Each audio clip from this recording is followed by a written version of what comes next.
Some things are better left unknown. And I'll never find you here, 'cause no one's ever home.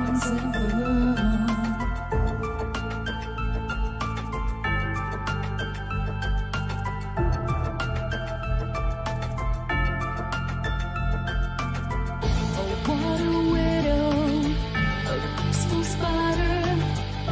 When the grass is clean, she's a sneaky hider. Hide the lies and the alibis. Oh, what a sinner is it in her?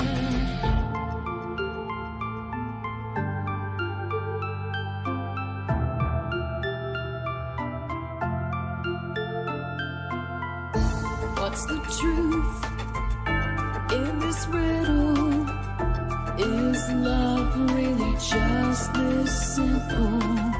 I can't seem to find my way in this world that never stays.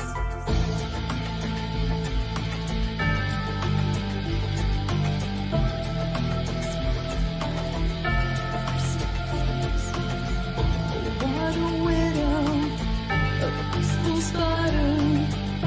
When the glass is clean, she's a sneaky hider. Hide the lies and the alibis. What a sinner is it in her?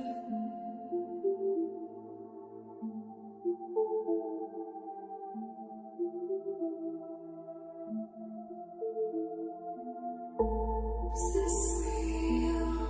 Just illusion? I'm lost in wonderland of confusion.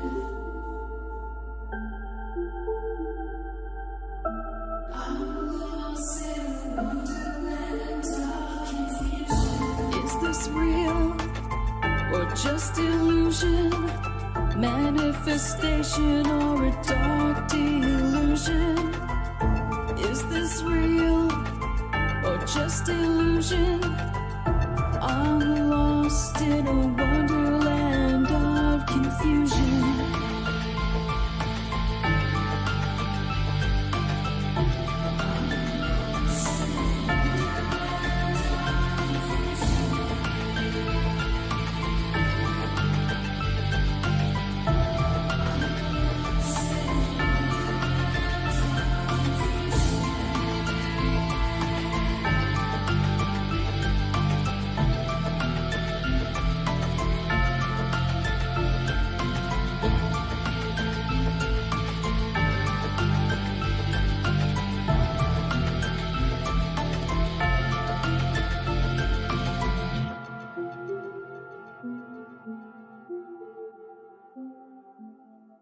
This is Cynthia Sue Larson with Reality Shifters and the International Mandela Effect Conference, and you're now listening to DarkWolf's Den Show on Rippin' Common Sense Radio.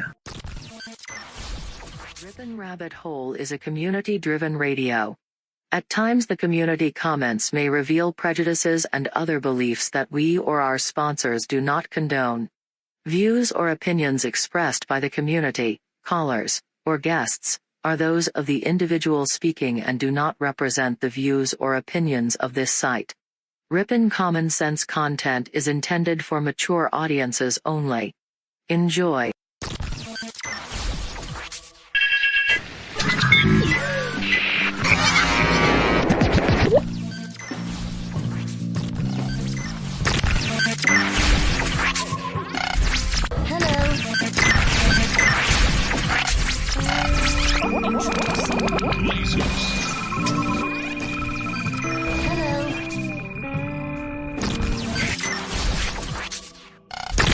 This station is now the ultimate power in the universe.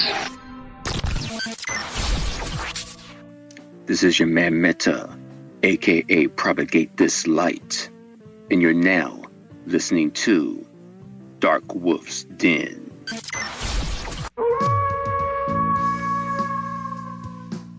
Are ghosts real?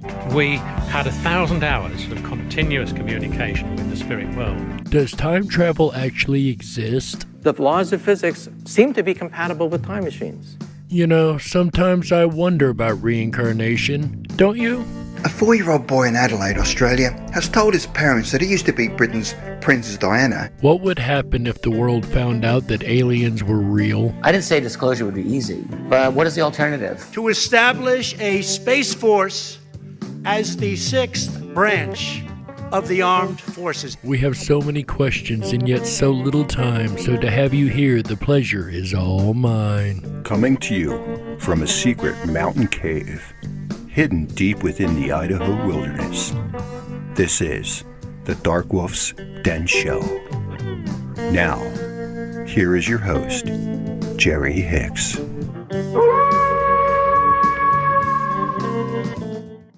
That's right, I am Jerry Hicks, also known as the Dark Wolf, and welcome back to another episode of the Darkwolf's Den Show.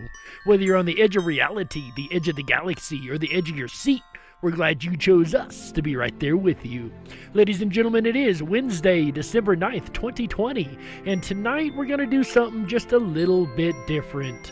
Being that it is the Christmas season, we're going to drop the paranormal conspiracy for tonight. We're going to do story time, that's right. We're going to read some classic Christmas stories and perhaps one or two that you may never have heard before. So grab a cold drink, a warm blanket, and curl up by the fire and prepare for story time. Tonight, December 2nd, 2020, on the DarkWolf's Den Show. But first, today in history. You guys know that I absolutely love when the fact of the day lines up with the topic of the day, and today is no different. You see, on this day in 1965, A Charlie Brown Christmas, the very first ever Peanuts animated special, premieres in the U.S. on ABC. It was viewed by 45% of those watching television that evening, with the number of homes watching the special at an estimated 15,490,000 people, placing it at number 2 in the ratings, only behind Bonanza on NBC. And that is today's Today in History. That's right, you believe that, guys? That is absolutely incredible. I know you guys are probably thinking, oh, he planned the episode around the fact of the day. No, that is not what happened. Actually, I planned the episode, and then I went to find the fact of the day and could not have been more amazed when I found that. So, yeah, that just totally blew my mind. With that said, let's get on with the show. Now, for those of you who may or may not know, when radio was first invented, it was really the only form of entertainment most people had. And most people would gather around their radios every evening and listen to the radio play and the radio dramas, if you will, that would play out across the airwaves. There was no television. Everybody would just use their imagination and listen to the stories and try to imagine what would be going on, you know, what it would look like. Well, that is one thing I want to recapture. As you guys know, I'm trying to do an old-fashioned Christmas here in the den, and this is no different. I want to capture the magic of the old-fashioned radio Christmas stories, and that's what we're going to present tonight, ladies and gentlemen. Christmas stories the old-fashioned way on the radio, using just your imagination and nothing more. With that said, our first story tonight is about the wisdom of gift giving. Gift giving is something that we all struggle with every season, right? We've got a special someone in our life and we really want to do something special for them, but we really can't afford it. So what would you do? Well, this story coming up is about just that. Ladies and gentlemen, I present to you The Gift of the Magi by O. Henry, performed by Jerry the Dark Wolf Hicks, with special guest star My Life DIY.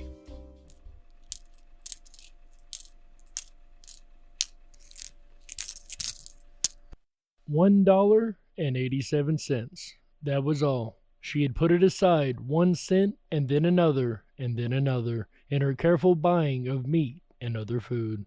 Della counted it 3 times. $1.87, and the next day would be Christmas. There was nothing to do but fall on the bed and cry. So Della did it. While the lady of the room was slowly growing quieter, we can look at the room. Furnished rooms at a cost of $8 a week. There's little more to say about it. In the hall below was a letterbox too small to hold a letter. There was an electric bell, but it could not make a sound. Also, there was a name beside the door, Mr. James Dillingham Young. When the name was placed there, Mr. James Dillingham Young was being paid $30 a week. Now, when he was being paid only $20 a week, the name seemed too long and important. It should perhaps have been Mr. James D. Young, but when Mr. James Dillingham Young entered the furnished rooms, his name became very short indeed.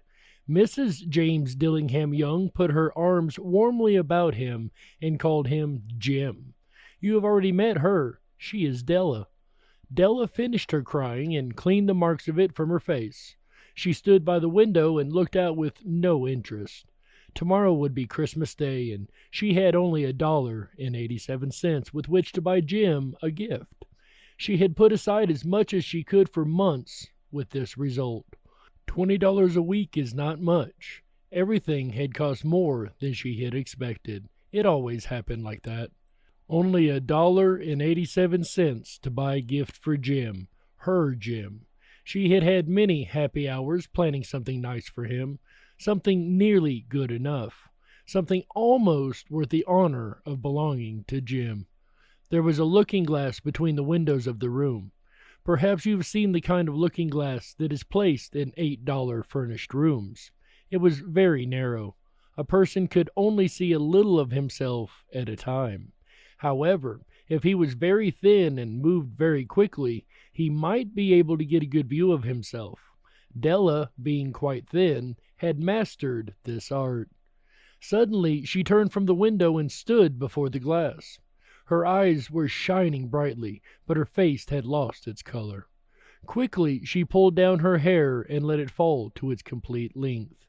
The James Dillingham Youngs were very proud of two things which they owned. One thing was Jim's gold pocket watch. It had once belonged to his father, and, long ago, it had belonged to his father's father. The other thing was Della's hair. If a queen had lived in the rooms near theirs, Della would have washed and dried her hair where the queen could see it. Della knew her hair was more beautiful than any queen's jewels and gifts. If a king had lived in the same house with all his riches, Jim would have looked at his watch every time they met. Jim knew that no king had anything so valuable. So now Della's beautiful hair fell about her, shining like a falling stream of brown water. It reached below her knee. It almost made itself into a dress for her. And then she put it up on her head again, nervously and quickly. Once she stopped for a moment and stood still while a tear or two ran down her face. She put on her old brown coat. She put on her old brown hat. With the bright light still in her eyes, she moved quickly out the door and down the street. When she stopped, the sign said, Mrs. Sofroni, hair articles of all kind. Up to the second floor Della ran and stopped to get her breath. Mrs. Sofroni, large, too white, cold-eyed, looked at her. Will you buy my hair? Asked Della. I buy hair, said Mrs. Sofroni. Take your head off and let me look at it. Down fell the brown waterfall. $20, said Miss Sofroni, lifting the hair to feel its weight. Give it to me quick, said Della. Oh, and the next 2 hours seemed to fly by. She was going from one shop to another to find a gift for Jim. She found it at last. It surely had been made for Jim and no one else. There was no other like it in any other of the shops, and she had looked in every shop in the city. It was a gold watch chain, very simply made. Its value was in its rich and pure material. Because it was so plain and simple, you knew that it was very valuable. All good things are like this. It was good enough for the watch. As soon as she saw it, she knew that Jim must have it. It was like him, quietness and value. Jim and the chain both had quietness and value. She paid $21 for it, and she hurried home with the chain and 87 cents. With that chain on his watch, Jim could look at his watch and learn the time anywhere he might be. Though the watch was so fine, it had never had a fine chain. He sometimes took it out and looked at it only when no one could see him do it. When Della arrived home, her mind quieted a little. She began to think more reasonably. She started to try to cover the sad marks of what she had done. Love and large-hearted giving, when added together, can leave deep marks. It is never easy to cover these marks, dear friends. Never easy. Within 40 minutes, her head looked a little better. With her short hair, she looked wonderfully like a schoolboy.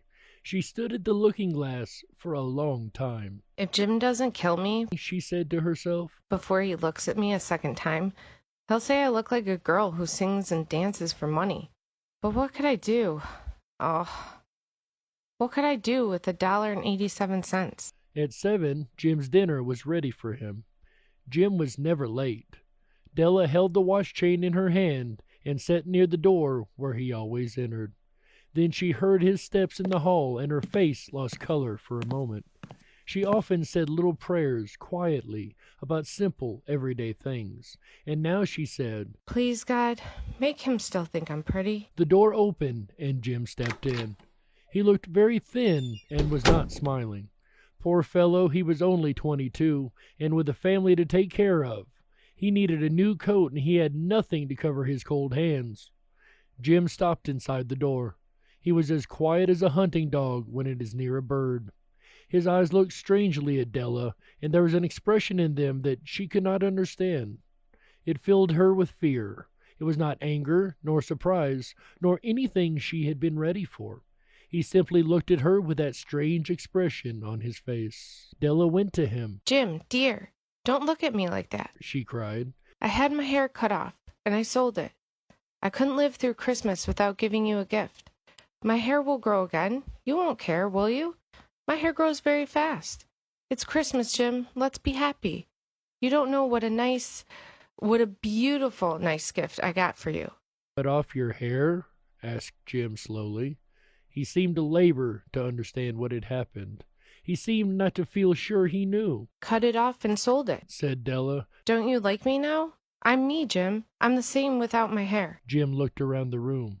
You say your hair is gone? He said. You don't have to look for it. It's sold, I tell you, said Della. Sold and gone, too. It's the night before Christmas, boy. Be good to me, because I sold it for you. Maybe the hairs on my head should be counted, she said. But no one could ever count my love for you. Shall we eat dinner, Jim? Jim put his arms around his Della. For 10 seconds, let us look in another direction. $8 a week or $1 million a year, how different are they? Someone may give you an answer, but it will be wrong. The Magi brought valuable gifts, but that was not among them. My meaning will be explained soon. From inside the coat, Jim took something tied in paper. He threw it upon the table.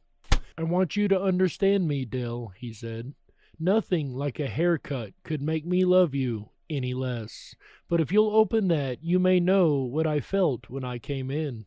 White fingers pulled off the paper, and then a cry of joy, then a change to tears. For there lay the combs that Della had seen in a shop window and loved for a long time. Beautiful combs with jewels, perfect for her beautiful hair. She had known they cost too much for her to buy them. She had looked at them without the least hope of owning them, and now they were hers, but her hair was gone. But she held them to her heart, and at last was able to look up and say, My hair grows fast, Jim. And then she jumped up and cried, Oh! Jim had not yet seen his beautiful gift. She held it out to him in her open hand. The gold seemed to shine softly as if with her own warm and loving spirit. Isn't it perfect, Jim? I hunted all over town to find it. You'll have to look at your watch 100 times a day now. Give me your watch. I want to see how they look together. Jim sat down and smiled. Della, said he, let's put our Christmas gifts away and keep them a while. They're too nice to use now.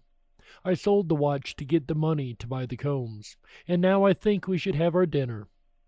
The Magi, as you know, were wise men, wonderfully wise men, who brought gifts to the newborn Christ child. They were the first to give Christmas gifts. Being wise, their gifts were doubtless wise ones. And here I have told you the story of two children who were not wise. Each sold the most valuable thing he owned in order to buy a gift for the other. But let me speak a last word to the wise of these days. Of all who give gifts, these two were the most wise. Of all who give and receive gifts, such as they are the most wise. Everywhere they are the wise ones. They are the Magi. The end. And that has always been one of my favorite Christmas stories since I heard it years ago, because it's so touching. They get rid of the one thing that means the most to them to do something that would mean the most to the other person. The wonder of gift giving is really, really awesome, you know. And there's another story about gift giving. A matter of fact, about somebody who don't like gift giving, as a matter of fact. Somebody who don't like Christmas at all. Someone you might call a Grinch.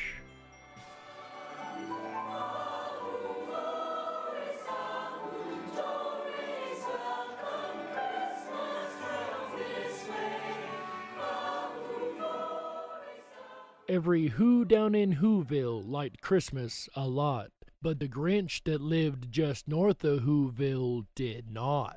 The Grinch hated Christmas, the whole Christmas season. Now please don't ask why. No one quite knows the reason. It could be his head wasn't screwed on just right.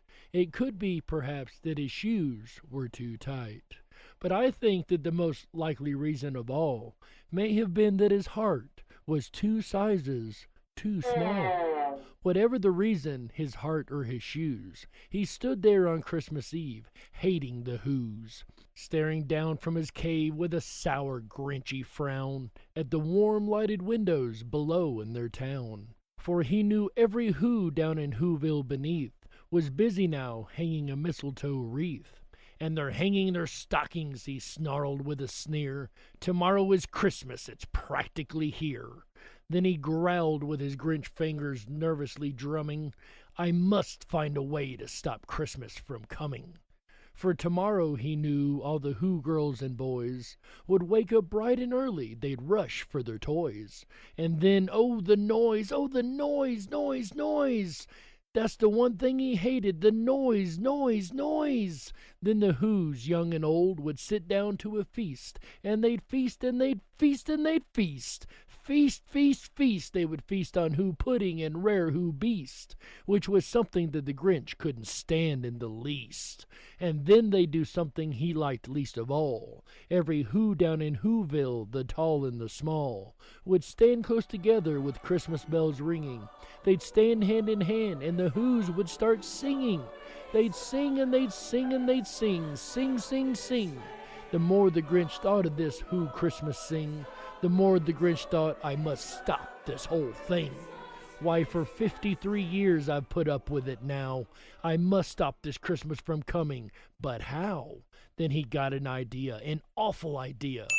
I know just what to do, the Grinch laughed in his throat, and he made a quick Santa Claus hat and coat. And he chuckled and clucked. What a great Grinchy trick. With this coat and this hat, I'll look just like Saint Nick. All I need is a reindeer, the Grinch looked around. But since reindeers are scarce, there was none to be found. Did that stop the old Grinch? No, the Grinch simply said, if I can't find a reindeer, I'll make one instead. So he called his dog Max, then he took some red thread, and he tied a big horn on top of his head. Then he loaded some bags and some old empty sacks on a ramshackle sleigh, and he hitched up old Max. Then the Grinch said, get up, and the sleigh started down toward the homes where the Whos lay a snooze in their town. All their windows were dark, quiet snow filled the air. All the Whos were all dreaming sweet dreams without care. When he came to the first little house on the square, "This is stop number 1, the old Grinchy Claus hissed, and he climbed to the roof, empty bags in his fist. Then he slid down the chimney, a rather tight pinch. But if Santa could do it, then so could the Grinch. He got stuck only once, for a moment or two, then he stuck his head out of the fireplace flue, where the little Who stockings all hung in a row. These stockings, he grinned, are the first things to go. Then he slithered and slunk with a smile most unpleasant around the whole room, and he took every present. Pop guns and bicycles, roller skates, drums, checkerboards, tricycles, popcorns, and plums. And he stuffed them in bags. Then the Grinch, very nimbly, stuffed all the bags, one by one, up the chimney. Then he slunk to the icebox. He took the Who's feast. He took the Who pudding. He took the roast beast. He cleaned out that icebox as quick as a flash. Why, that Grinch even took their last can of Who hash. Then he stuffed all the food up the chimney with glee. "And now," grinned the Grinch, "I will stuff up the tree." And the Grinch grabbed the tree and he started to shove, when he heard a small sound like the coo of a dove. He turned around fast and he saw a small Who, little Cindy Lou who was not more than 2. The Grinch had been caught by this tiny Who daughter, who'd got out of bed for a cup of cold water. She stared at the Grinch and said, "Santa Claus, why? Why are you taking our Christmas tree, why?" But you know that old Grinch was so smart and so slick, he thought up a lie and he thought it up quick. "Why, my sweet little tot," the fake Santa Claus lied, "there's a light on this tree that won't light on one side. So I'm taking it home to my workshop, my dear. I'll fix it up there, then I'll bring it back here." And his fib fooled the child, then he patted her head, and he got her a drink and he sent her to bed. And when Cindy Lou Who went to bed with her cup, he went to the chimney and stuffed the tree up. Then the last thing he took was the log for the fire. Then he went up the chimney himself, the old liar.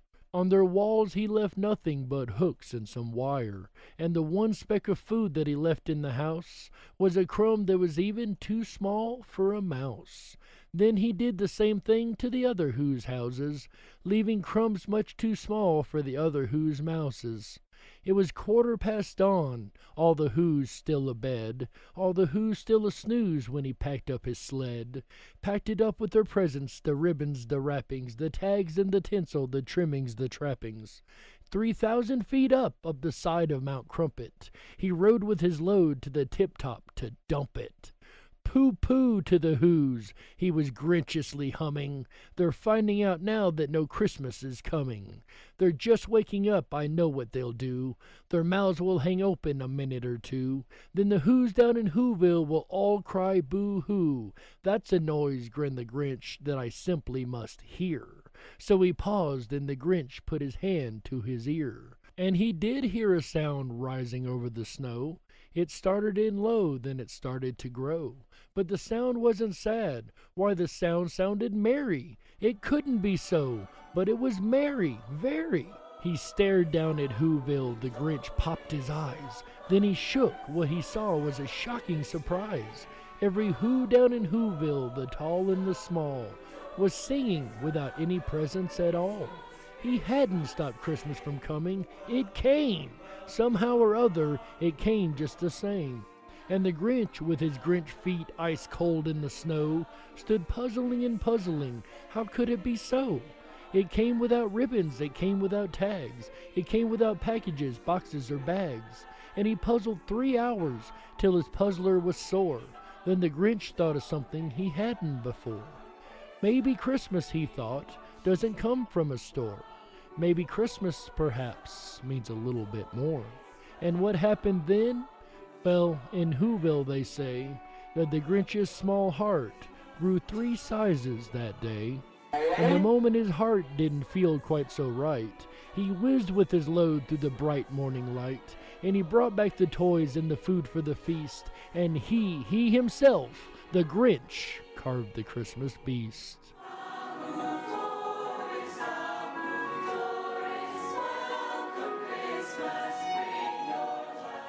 The Grinch, ladies and gentlemen. And, stories like that remind us that the magic of this season, the magic of this holiday can really do some amazing things. It can make people wake up to realities they'd never seen before and can really open one's eyes to the empathy that lies within. There's a lot more to these Christmas stories than just stories. They're such great moral stories, right? Something always to be learned. Something that will go with us the rest of our lives. Ladies and gentlemen, it's getting to the bottom of the first half of the hour, and we need to go ahead and take a network break right here. We're going to be back with more stories on the second half of the DarkWolf's Den Show right after these messages, so don't you touch that dial. We gotta stoke the fires and run off the men in black. Don't touch that dial. We'll be right back. Hi everyone, it's AJ the Rippin' Rabbit. How was your week? And now, the weekend has officially begun thanks to Jerry Hicks and the DarkWolf's Den. He's kicking off the weekend right on a Wednesday night with Christmas stories. He'll be back again tomorrow night, Thursday, December 10th, with a look at Christmas ghost stories. Should be a very interesting follow-up to tonight's show. Then I'll return Friday, December 11th, with Mysterious Booms. Explore through the rabbit hole along with me the recent surge in worldwide mysterious noises and unidentified sounds in the air. Did you just hear that boom? Join me Friday night starting at 7 p.m. Pacific, 10/9 Central. We'll investigate it together. Then Saturday, December 12th, special guest Laurel Erica will be here. She's a master of the English language, and you will not want to miss Word Magic with Laurel Erica on Saturday night, December 12th. Starting again at 7 p.m. Pacific, 10/9 Central. Then we'll end out the weekend right together Sunday, December 13th, with a look at ley lines. Now, ley lines refer to straight alignments drawn between various historic structures and prominent landmarks. But do they carry along with them rivers of supernatural energy? Join me Sunday night, December 13th, and find out as we end out the weekend right together. If you haven't done so already, please make sure to jump on over to therippinrabbithole.com and hop on our mail list. We'll send you out our weekend schedule every Wednesday morning.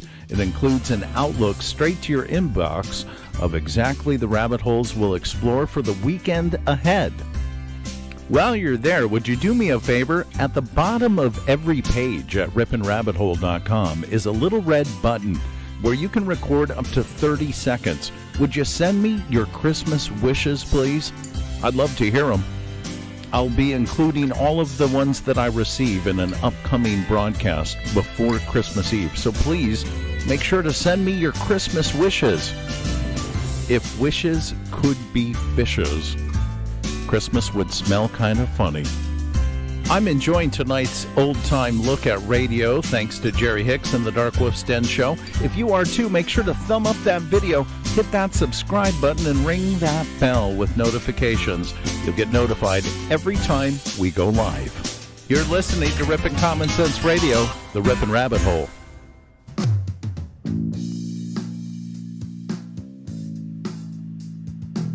If you were meant to be controlled, you would have come with a remote, but you didn't. And that's why you listen to the DarkWolf's Den Show. Now, here is your host, Jerry Hicks. That's right, I am Jerry Hicks, also known as the Dark Wolf, and welcome back to the second half of the DarkWolf's Den Show. Whether you're on the edge of reality, the edge of the galaxy, or the edge of your seat, we're glad you chose us to be right there with you. Before we continue tonight, guys, just a quick programming note. I know a lot of you realized that we had to remove the song at the halftime, and my apologies there, but because of the time restraints that we have now, I won't be able to put the music in the halftime anymore.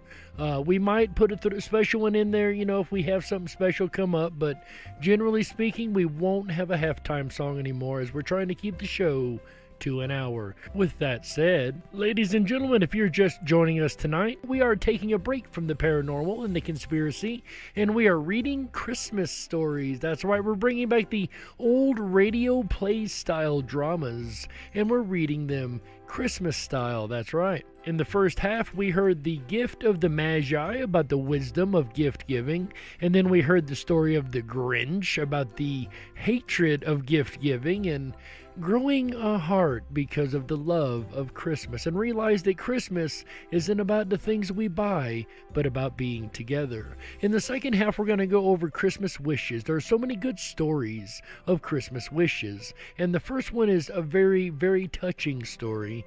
This was a story that was written in Russian originally. Ladies and gentlemen, I present to you now Papa Panov's Special Christmas. Papa Panov's Special Christmas. Translated into English by Leo Tolstoy, as read by Jerry the Dark Wolf Hicks. This story is based on Matthew 25:35. For I was hungry, and you gave me food. I was thirsty, and you gave me drink. I was a stranger, and you welcomed me.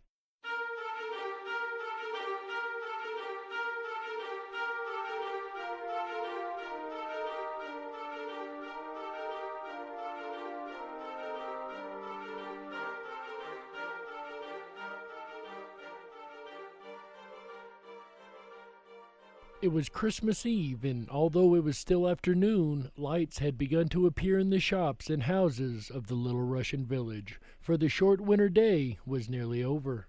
Excited children scurried indoors, and now only muffled sounds of chatter and laughter escaped from closed shutters. Old Papa Panov, the village shoemaker, stepped outside his shop to take one last look around. The sounds of happiness, the bright lights, and the faint but delicious smells of Christmas cooking reminded him of his past Christmas times, when his wife had still been alive and his own children little. Now they had gone. His usually cheerful face, with the little laughter wrinkles behind the round steel spectacles, looked sad now, but he went back indoors with a firm step, put up the shutters, and set a pot of coffee to heat on the charcoal stove. Then, with a sigh, he settled in his big armchair. Papa Panov did not often read, but tonight he pulled down the big old family Bible and, slowly tracing the lines with one forefinger, he read again the Christmas story.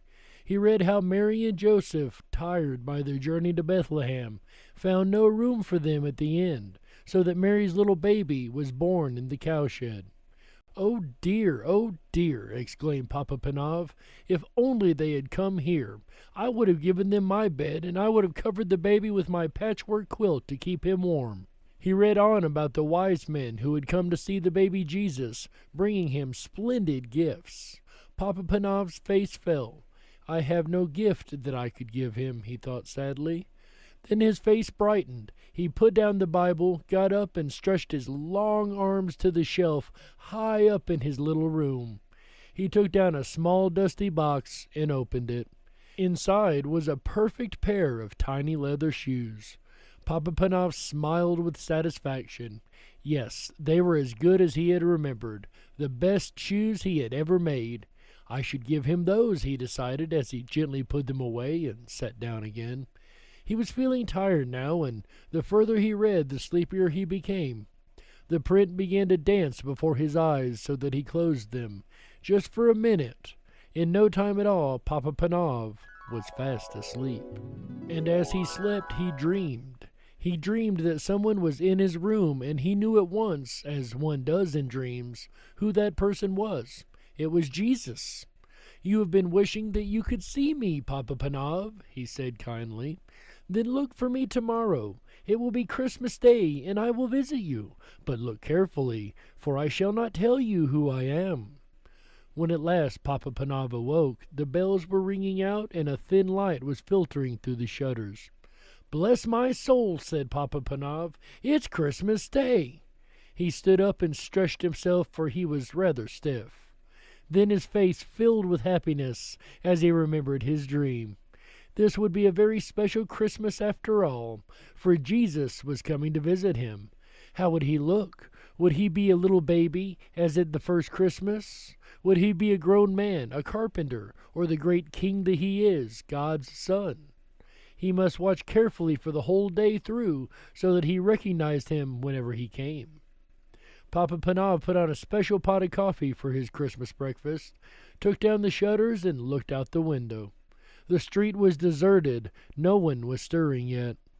No one except the road sweeper. He looked as miserable and dirty as ever, and well he might. Whoever wanted to work on Christmas Day, and in the raw, cold, and bitter freezing mist of such a morning? Papa Panav opened the shop door street cheerily. "Come in and have some hot coffee to keep out the cold." The sweeper looked up, scarcely able to believe his ears. He was only too glad to put down his broom and come into the warm room. His old clothes steamed gently in the heat of the stove, and he clasped both red hands round the comforting warm mug as he drank.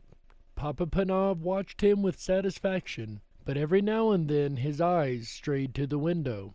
It would never do to miss his special visitor. "Expecting someone?" the sweeper asked at last, so Papa Panav told him about his dream. "Well, I hope he comes," the sweeper said. "You've given me a bit of Christmas cheer I never expected to have. I'd say you deserve to have your dream come true." And he actually smiled. When he had gone, Papa Panav put on a cabbage soup for his dinner, then went to the door again, scanning the street. He saw no one, but he was mistaken. Someone was coming. The girl walked so slowly and quietly, hugging the walls of shops and houses, that it was a while before he noticed her. She looked very tired, and she was carrying something. As she drew nearer, he could see that it was a baby, wrapped in a thin shawl. There was such sadness in her face, and in the pinched little face of the baby, that Papa Panav's heart went out to them. "Won't you come in?" he called, stepping outside to meet them.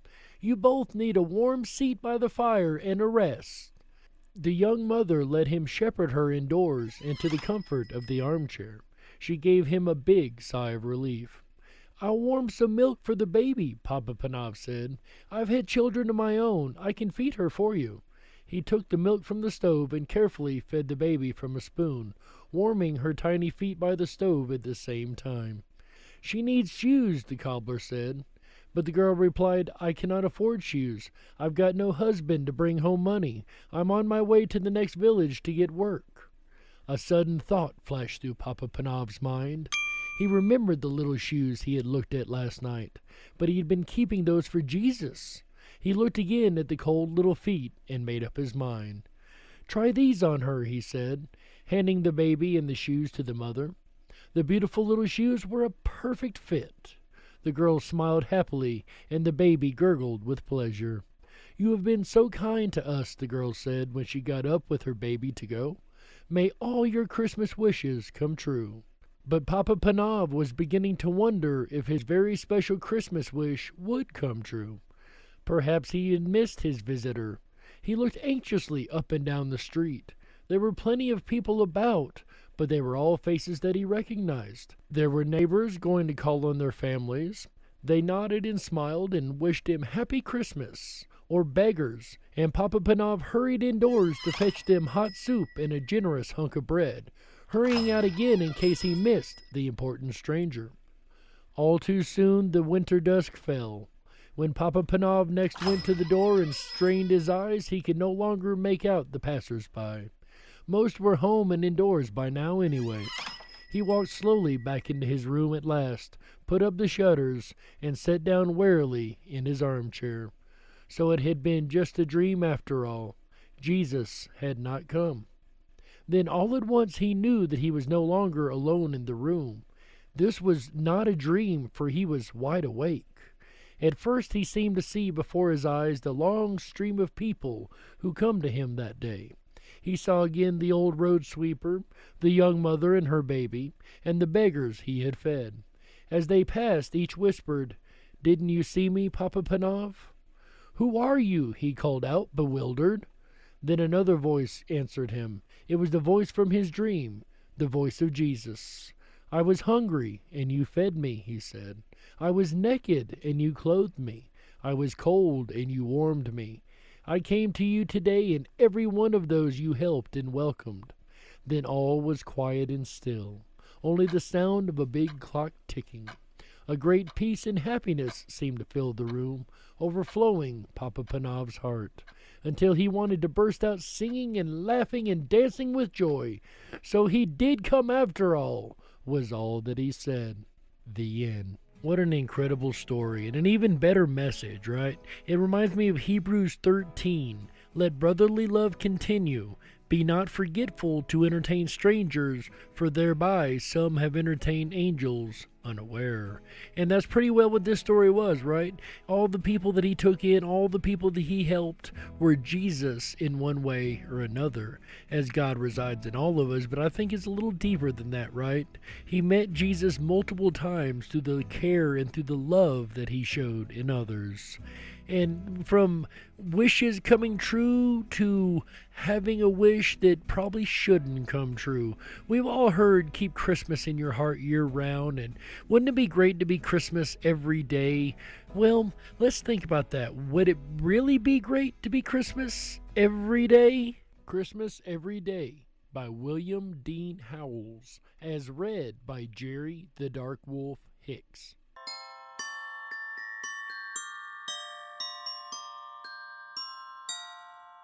The little girl came into her papa's study, as she always did Saturday morning before breakfast, and asked for a story. He tried to beg off that morning, for he was very busy, but she would not let him, so he began.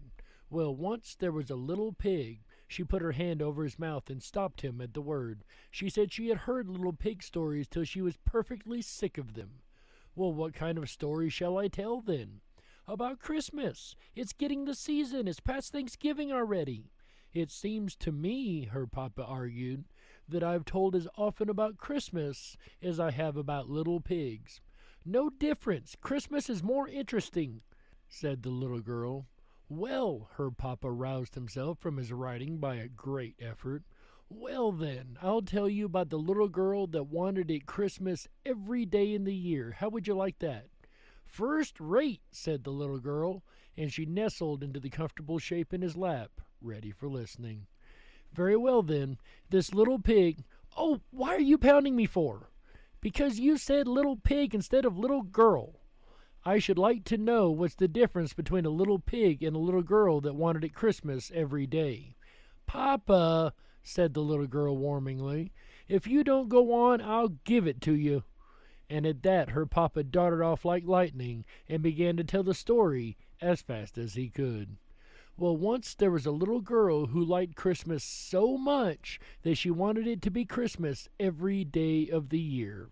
And as soon as Thanksgiving was over, she began to send postal cards to the old Christmas fairy to ask if she mightn't have it.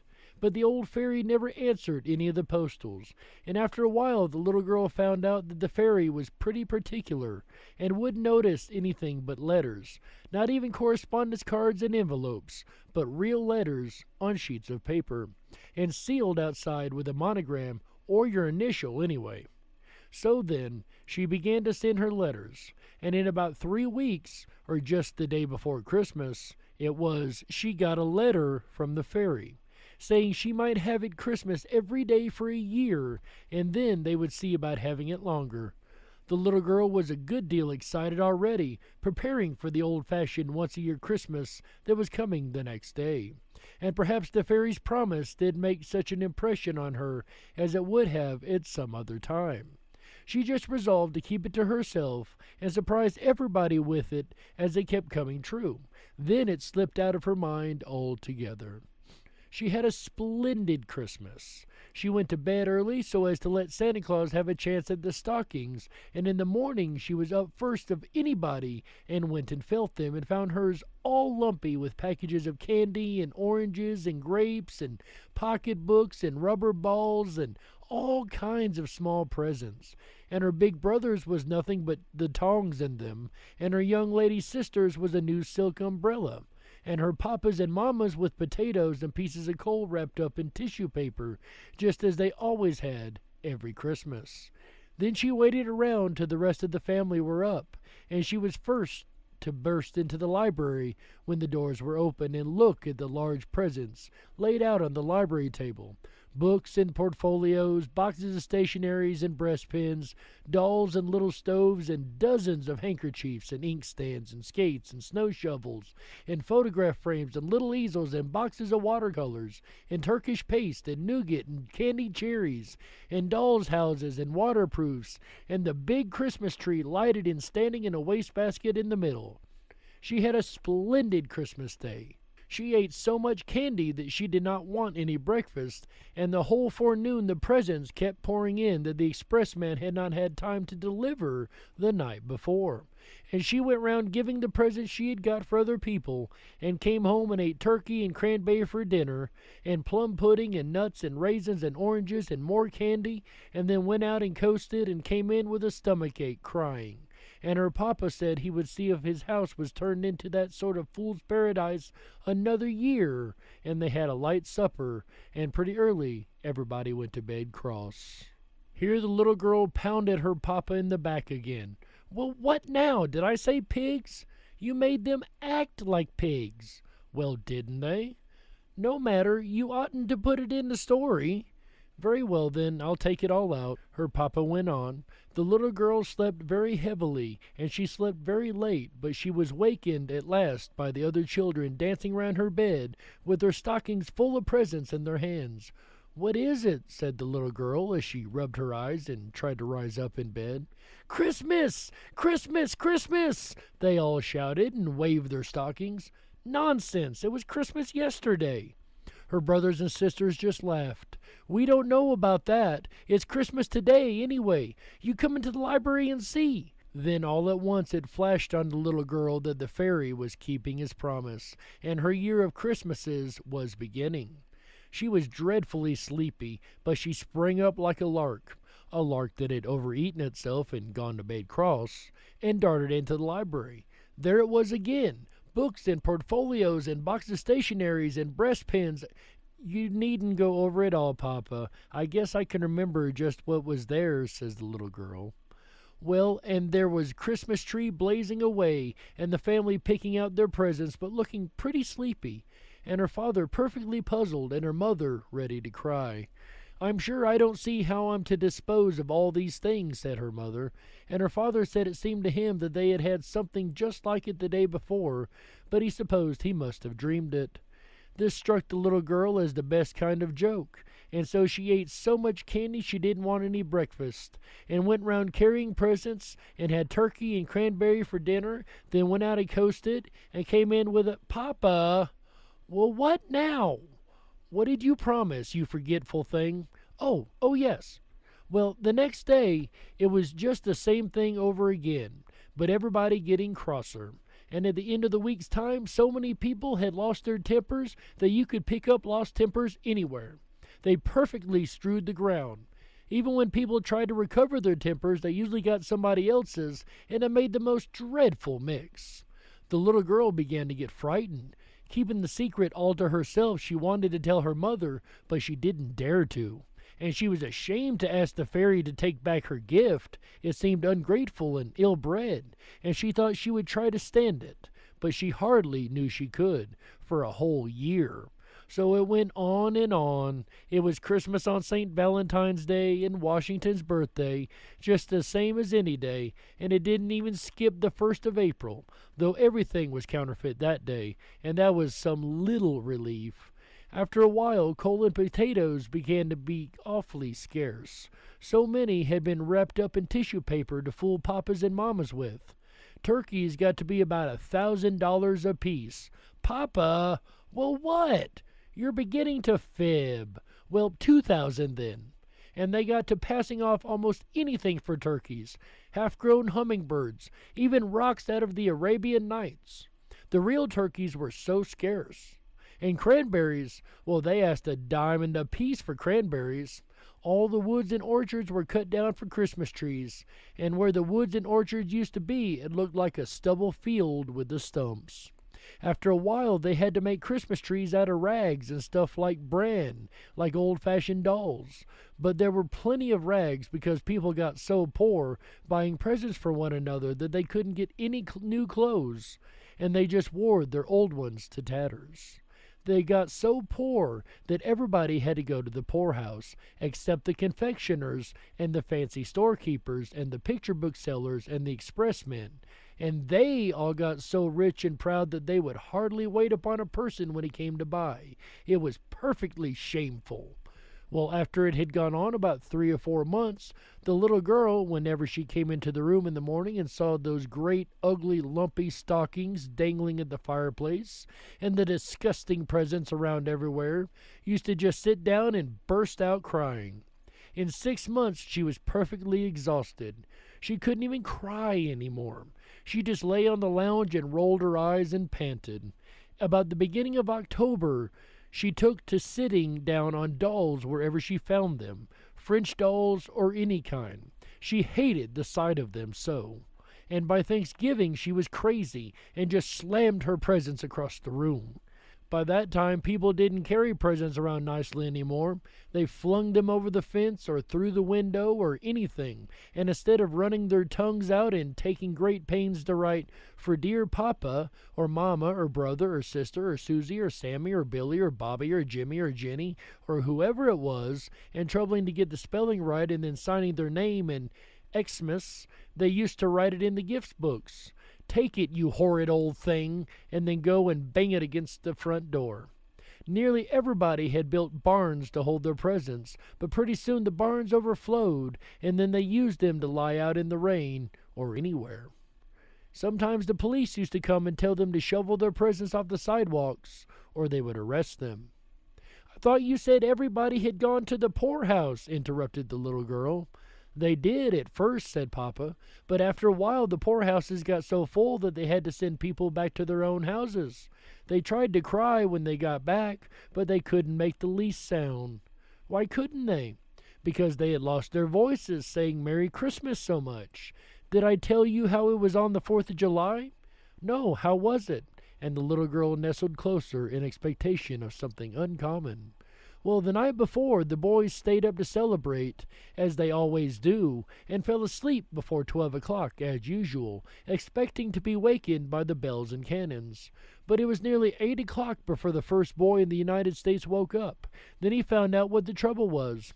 As soon as he could get his clothes on, and he ran out of the house and smashed a big cannon torpedo down on the pavement, but it didn't make any more noise than a damp wad of paper. And after he tried about 20 or 30 more, he began to pick them up and look at them. Every single torpedo was a big raisin. Then he just streaked it upstairs and examined his firecrackers and toy pistol and $2 collection of fireworks and found that they were nothing but sugar and candy painted up to look like fireworks. By 10 o'clock, every boy in the United States found out that his 4th of July things had turned into Christmas things, and then they just sat down and cried. They were so mad. There are about 20 million boys in the United States, so you can imagine what a noise they made. Some men got together before night with a little powder that hadn't turned into purple sugar yet, and they said they would fire off one cannon anyway. But the cannon burst into 1,000 pieces, for it was nothing but rock candy, and some of the men nearly got killed. The 4th of July orations all turned into Christmas carols, and when anybody tried to read the Declaration, instead of saying, "When in the course of human events it becomes necessary," he was sure to sing, "God rest you merry gentlemen." It was perfectly awful. The little girl drew a deep sigh of satisfaction. "And how was it at Thanksgiving?" Her papa hesitated. "Well, I'm almost afraid to tell you. I'm afraid you'll think it's wicked." "Well, tell anyway," said the little girl. Well, before it came Thanksgiving, it had leaked out who had caused all these Christmases. The little girl had suffered so much that she had talked about it in her sleep, and after that hardly anybody would play with her. People just perfectly despised her, because if it had not been for her greediness, it wouldn't have happened. And now, when it came to Thanksgiving, and she wanted them to go to church and have squash pie and turkey and show their gratitude, they said that all the turkeys had been eaten up for her old Christmas dinners, and if she would stop the Christmases, they would see about the gratitude. Wasn't it dreadful? And the very next day, the little girl began to send letters to the Christmas fairy and then telegrams to stop it. But it didn't do any good. And then she got to calling at the fairy's house. But the girl that came to the door always said, not at home, or engaged, or at dinner, or something like that. And so it went on till it came to the old once-a-year Christmas Eve. The little girl fell asleep, and when she awoke in the morning, she found it was all nothing but a dream, suggested the little girl. No, indeed, said her papa. It was all every bit true. Well, what did she find out then? Well, that it wasn't Christmas at last, and was it ever going to be any more? Now it's time for breakfast. The little girl held her papa fast around the neck. You shan't go if you're going to leave it so. How do you want it left? Christmas once a year. All right, said her papa, and he went on again. Well, there was this greatest rejoicing all over the country, and it extended clear up into Canada. The people met together everywhere and kissed and cried for joy. The city carts went around and gathered up all the candy and raisins and nuts and dumped them into the river, and it made the fish perfectly sick. And the whole United States, as far out as Alaska, was one blaze of bonfires, where the children were burning up their gift books and presents of all kind. The little girl went to thank the old fairy because he had stopped its being Christmas, and she said she hoped he would keep his promise and see that Christmas never, never came again. Then the fairy frowned and asked her if she was sure she knew what she meant, and the little girl asked her why not. And the old fairy said that now she was behaving just as greedily as ever, and she'd better look out. This made the little girl think it all over again carefully, and she said she would be willing to have a Christmas about once in 1,000 years. Then she said 100, and then she said 10, and at last she got down to 1. Then the fairy said that was the good old way that had pleased people ever since Christmas began, and she was agreed. Then the little girl said, "What are your shoes made of?" And the fairy said, "Leather." And the little girl said, "Bargain's done forever," and skipped off and hippity-hopped the whole way home. She was so glad. "How will that do?" asked the papa. "First rate," said the little girl, but she hated to have the story stop and was rather sober. However, her mamma put her head in at the door and asked her papa, "Are you never coming to breakfast? What have you been telling that child?" "Oh, just a moral tale." The little girl caught him around the neck again. "We know. Don't you tell what, Papa? Don't you tell what?" The end. So would you like it to be Christmas every day of the year? Perhaps keeping Christmas in our heart would be the more common sense thing to do, right?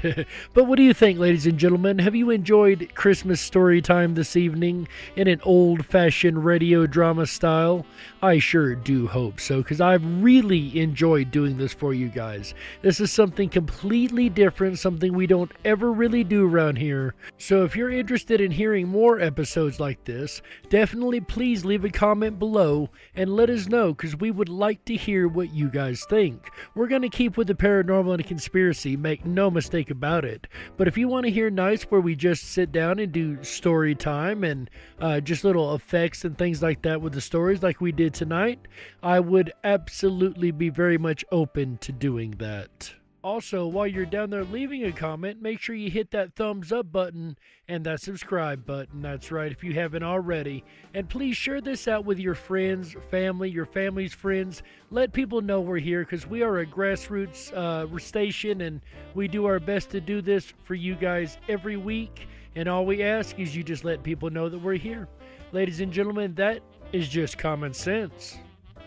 We got to close it out. That's right, that's it for this episode of the DarkWolf's Den Show for Wednesday, December 9th, 2020. Whether you're on the edge of reality, the edge of the galaxy, or the edge of your seat, we're glad you chose us to be right there with you. This episode may be coming to an end, but fear not, we will be back tomorrow night, December 10th, 2020, at 7 p.m. Pacific, 10/9 Central, for a brand new episode of the DarkWolf's Den Show. That's right, we're going to carry on these Christmas stories with it Victorian English tradition, holiday tradition I should say, that is kind of got lost over the ages, and that is telling Christmas ghost stories. So come back tomorrow night, ladies and gentlemen, for Christmas ghost stories, or Christmas stories part 2, if you will. Then on Friday, our buddy AJ the Rippin' Rabbit takes to the airwaves with a Rippin' Rabbit Hole live show. That's right. I happen to have been eavesdropping on those rabbits over there, and I happen to know what they're going to be talking about this weekend. That's right. On Friday, he's going to be talking about mystery booms. Explore the recent surge in worldwide mysterious noises and unidentified sounds in the air. Did you just hear that boom? Apparently people have been hearing it all over the world, and AJ will discuss that on Friday night. Then on Saturday, December 12th, 2020, our buddy AJ the Rippin' Rabbit is joined by special guest Laurel Erica. Laurel is an English linguist who has got many, many years of expertise in the English language, and what she has uncovered is the possibility of magic hidden within the English language. There's so much to unwrap here, guys. Make sure you tune in Saturday night for Word Magic. Then on Sunday, December 13th, 2020, 7 p.m. Pacific, 10/9 Central, he'll take to the airwaves one more time to round out our weekend here on Rippin' Common Sense Radio. That's right, AJ on Sunday will be talking about ley lines. Ley lines refer to straight alignments drawn between various historical structures and prominent landmarks. Do they carry along with them rivers of supernatural energy, or perhaps even earth energy? The way I understand it, Tesla was very interested in things like that. So if you're interested in things like that, guys, make sure you come back on Sunday, December 13th, 2020, 7 p.m. Pacific, 10/9 Central, for the Rippin' Rabbit Hole live show where he talks about ley lines. All shows here on the network start at 7 p.m. Pacific, 10/9 Central. So make sure you guys set your schedules and reminders. Also, make sure you hop on over to the rippinrabbithole.com. That is RIPONRABBITHOLE.com. That's right. Over there, you're going to find our mail list. Go ahead and sign up for that if you would. We don't spam. We don't sell your information. Nothing like that. We send one email a week, and that contains our schedule for the entire week here on Rippin' Common Sense Radio. Of course, we start out on Wednesdays with DarkWolf's Den Show, and Thursdays we carried it on. Then Friday through Sunday, AJ the Rippin' Rabbit does the Rippin' Rabbit Hole live show. And if you want to make sure that you know what we're talking about each weekend, make sure you go over there and sign up for that email. You will receive an email every Wednesday, one email, and that's it. Also, while you're over there, why don't you go ahead and check out the 24/7 Backstage Lounge. That's right, that's my favorite place to hang out.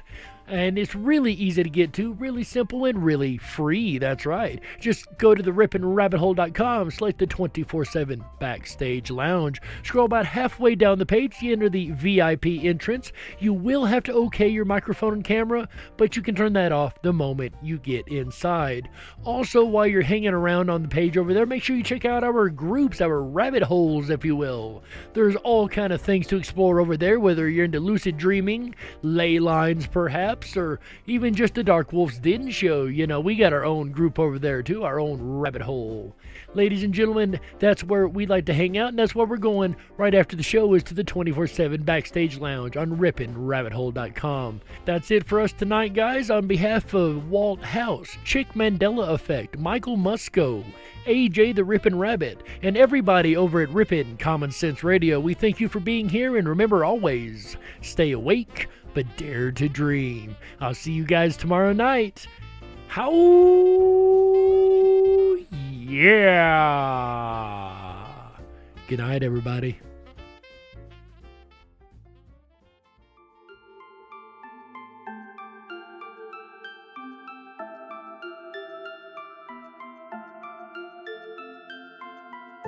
I'm lost and into the dark.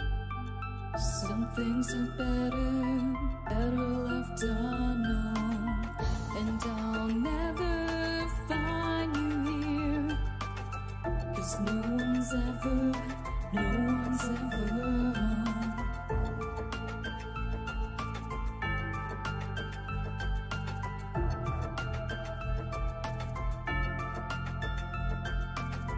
Oh, what a widow, a peaceful spider. When the grass is green, she's a sneaky hider. Hide the light. alibis. Oh, what a sinner is it in her?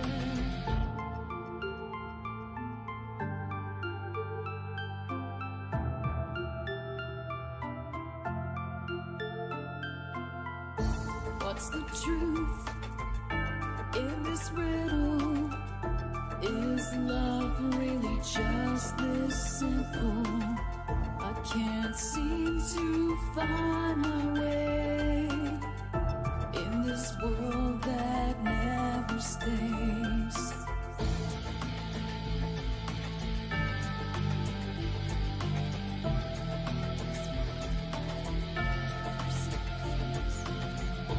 What a widow, a peaceful spider.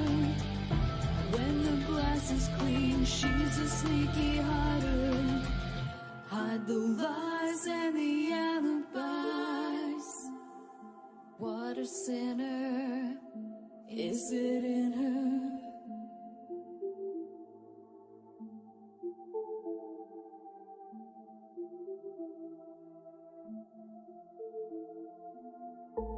Is this real? Just illusion? I'm lost in wonderland of confusion.